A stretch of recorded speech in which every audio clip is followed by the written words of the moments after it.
عارف رومی کہتے ہیں کہ چڑی اور چڑا کٹھے بیٹھے تھے تو ایک صوفی صاحب آ گئے، سونی پگڑی، سونی ٹوپی، تسبیح بھی۔ تو چڑیا چڑے سے کہنے لگی کہ اڑ جا، یہ شکاری آیا ہے۔ چڑا کہنے لگا شکاری نہیں، یہ تو درویش ہے، کوئی ضرورت نہیں اڑنے کی۔ یہ بڑی درد والی بات حضرت رومی نے لکھی ہے۔ لیکن وہ قریب آیا نا جب بندہ، تو اس نے پیچھے گلیل چھپائی ہوئی تھی، اس نے نشانہ لگایا، چڑے کو لگایا، چڑا مر گیا۔ چڑیا نے جا کے بادشاہ کو، شیر کو شکایت کی، کہنے لگی اس نے میرا چڑا مار دیا۔ اس نے فوجیں دوڑائیں، بندے کو گرفتار کرا لیا۔ یہ مثال دیتے ہیں وہ سمجھانے کے لیے، سامنے کھڑا ہے وہ مجرم، تو شیر جنگل کا بادشاہ چڑیا سے کہتا ہے کہ پکڑ میں نے لیا ہے، سزا تیری مرضی کی دینی ہے، جو کہ گھر تیرا اجڑا ہے، تو بتا اسے سزا کیا دے۔ تو وہ چڑیا کہنے لگی بادشاہ اسے سزا کوئی نہیں دینی ہے، اسے ایک حکم دے دیں آپ۔ فرمایا وہ کیا؟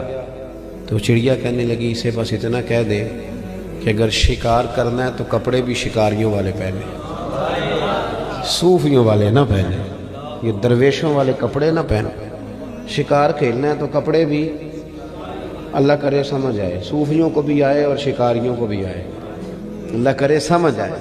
کہ شکار کھیلنا ہے تو کپڑے بھی شکاریوں والے پہن، کپڑے تو نے صوفیوں والے پہننے اور کھیلتا تو شکار ہے۔ یہ ظلم نہ کر۔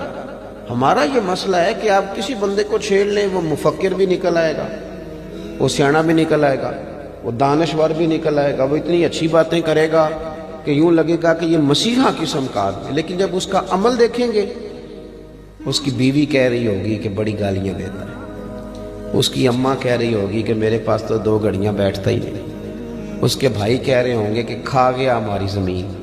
اتنی اچھی اچھی باتیں، یعنی لبادہ صوفیوں والا اور کام شکاریوں والے، یہ انداز درست۔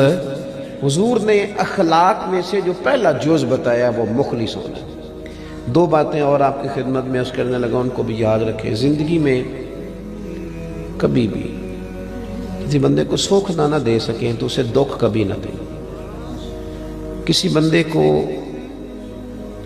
اگر آپ اس کی تعریف نہیں کر سکتے تو کبھی بھی توہین نہ کریں، اور کسی کی ذاتیات پر کبھی نہ اتریں۔ دیکھو ابو جہل نے نبی پاک صلی اللہ علیہ وسلم کے خلاف معاذ اللہ بڑی باتیں کی، جادوگر بھی کہا، کاہن بھی کہا، اور نیچے اتر کے اس نے غلیظ بھی انداز اختیار کیا۔ آپ کے چچا جناب